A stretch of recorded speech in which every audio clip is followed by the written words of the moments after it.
Kalau yang lu lihat itu cuma halusinasi, kenapa orang lain bisa lihat hal yang sama?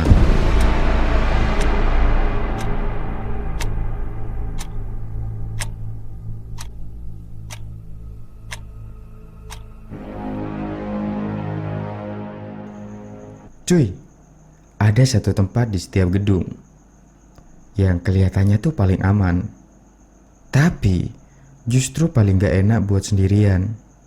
Misal, di kantor ada ruang arsip. Di sekolah biasanya tuh toilet paling ujung. Di mall, basement parkir kosong. Dan di rumah sakit, ruang linen. Tempat nyimpan spray, handuk, bantal, dan seragam cadangan.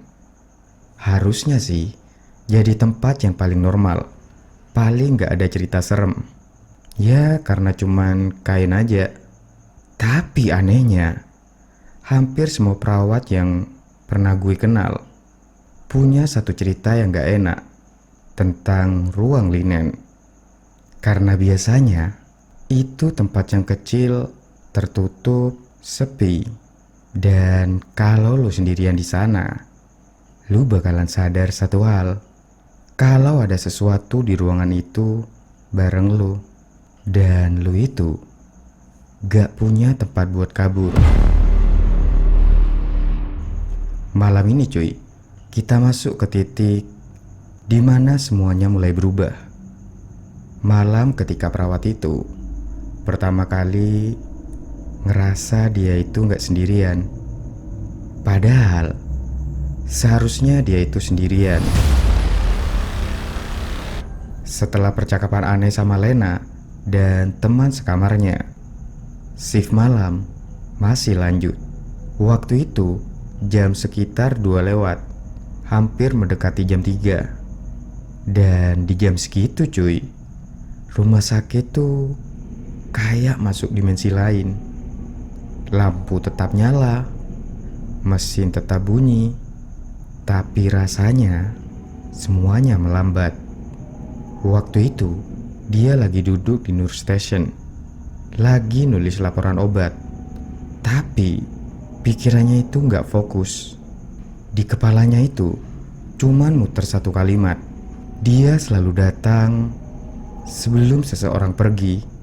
Kalimat dari Lena itu muter terus di kepalanya. Dia pun geleng pelan, berusaha tetap rasional. Cuman kebetulan, cuman sugesti pasien.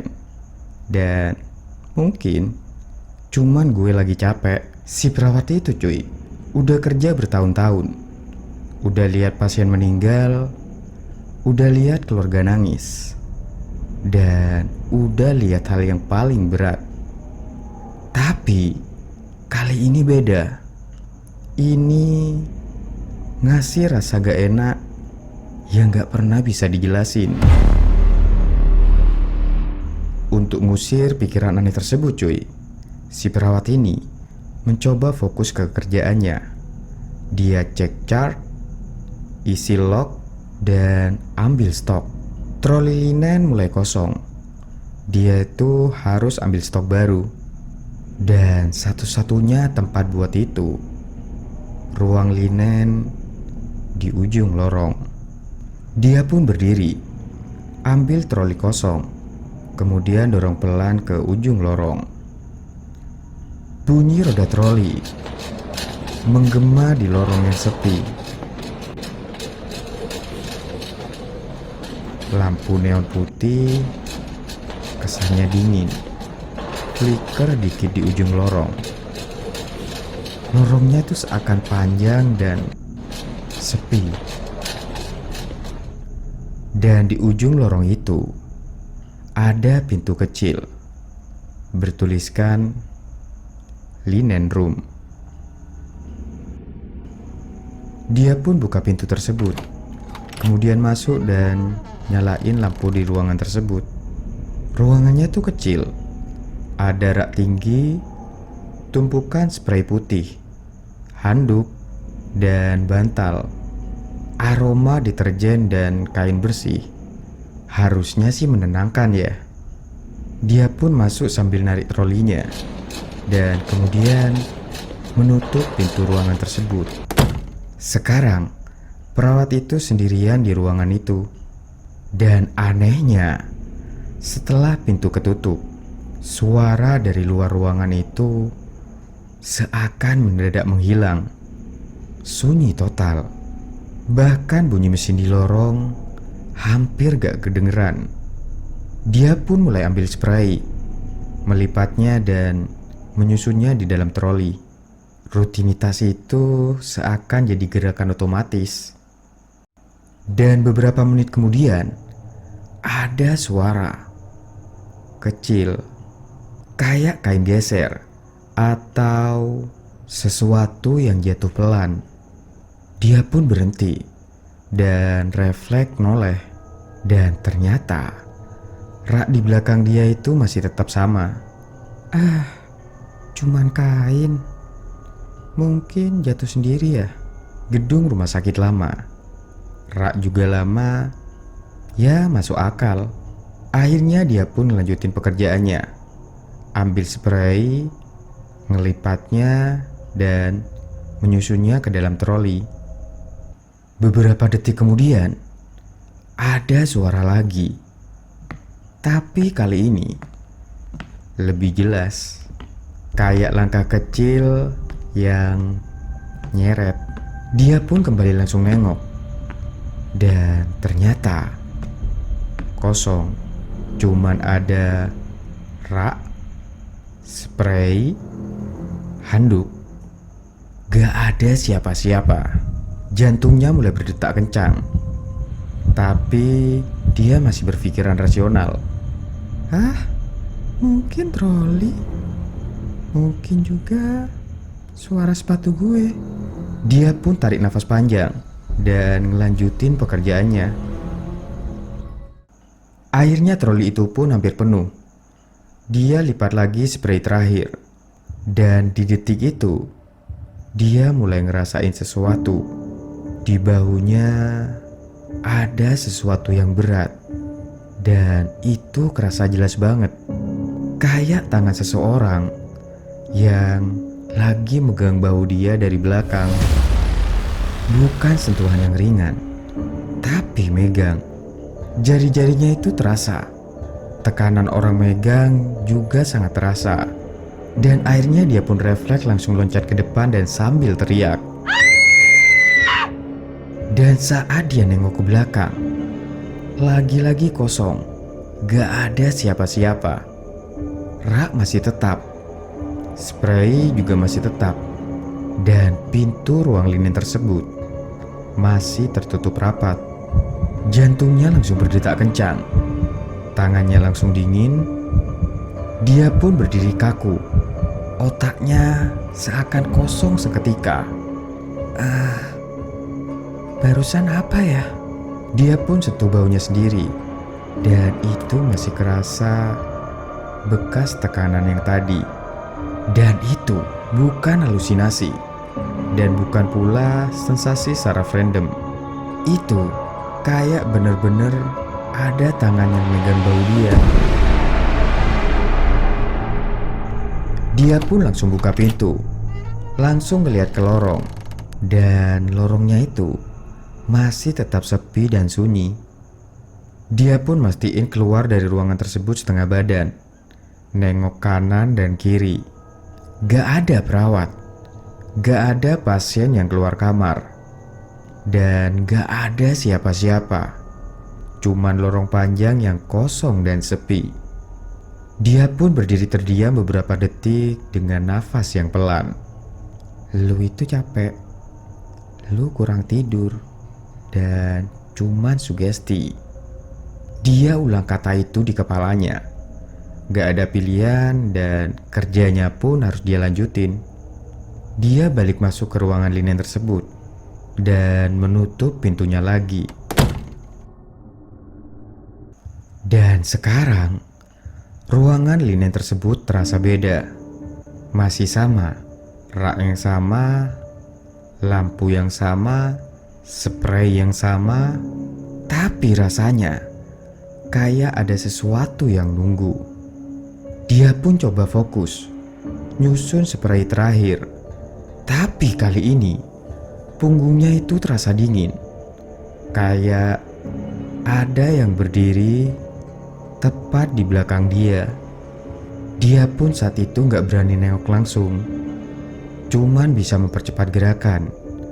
Mau cepat keluar dari ruang linen tersebut. Troli udah siap, dia tarik nafas dan muter badan ke arah pintu. Dan di detik itu cuy, jantungnya itu hampir berhenti. Di balik kaca pintu kecil ruangan linen tersebut, ada seseorang yang berdiri. Seorang pria tinggi, berpakaian serba hitam, rapi, kayak jas formal. Dan dia lagi ngeliatin langsung ke dalam, ke arah si perawat tersebut. Senyum dari pria tersebut tuh pelan, lebar, dan bahkan terlalu lebar. Tatapan matanya cuy, kosong, tapi fokus. Seakan-akan dia itu sudah berdiri lama di sana. Diam, nunggu si perawat itu buat nengok. Perawat itu pun langsung jatuh ke lantai, teriak.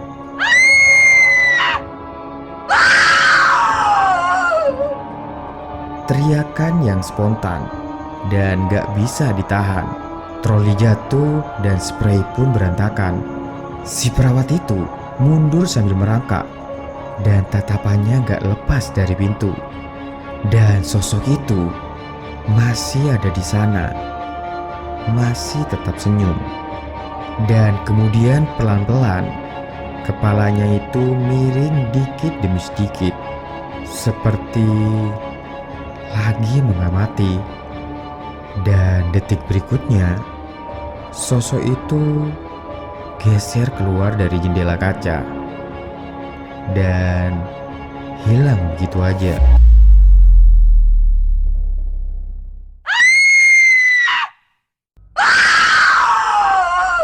Teriakan si perawat itu bangunin satu bangsal. Langkah kaki lari di lorong, dan kemudian pintu ruangan linen tersebut dibuka dan perawat lain mulai masuk. Hei, kamu kenapa? Di sana ada pria. Perawat lain langsung nengok keluar dan gak ada apa-apa, kosong. Siapa? Pria berpakaian hitam. Dia di situ barusan ngeliatin gue. Perawat lain pun keluar, ngecek lorong dan juga ngecek kamar. Kemudian balik lagi ke ruang linen tersebut. Gak ada siapa-siapa. Gak mungkin. Dia barusan di situ. Perawat itu gemeteran cuy. Nafasnya gak stabil. Dia tahu apa yang barusan dia lihat. Dan yang paling bikin merinding cuy, deskripsinya itu sama persis.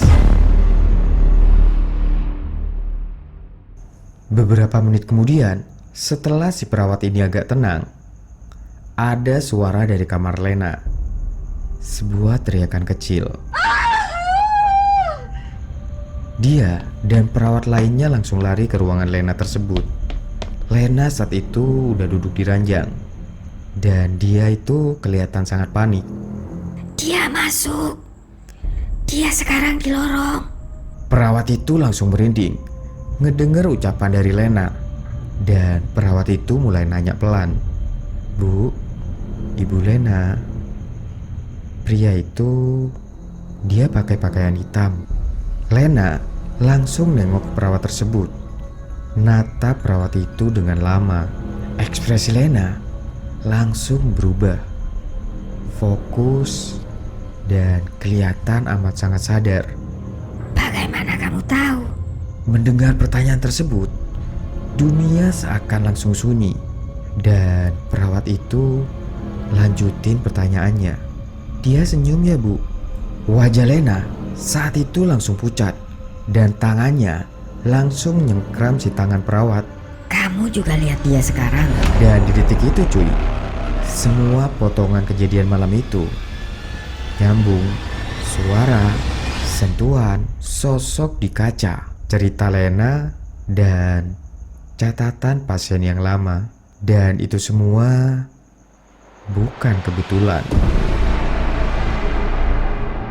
Sampai detik itu, si perawat itu masih berusaha rasional, masih berusaha bilang ke diri sendiri, itu halusinasi, itu kurang tidur, dan itu cuma sugesti. Tapi ada satu hal yang gak bisa dia jelasin. Kalau sosok itu cuma ada di kepalanya, kenapa si Lena itu bisa ngelihat hal yang sama di waktu yang sama? Dan sejak malam itu, si perawat itu sadar satu hal. Mungkin yang paling menyeramkan bukan di saat lo lihat sesuatu yang gak seharusnya ada, tapi saat lo sadar sesuatu itu juga ngelihat lo.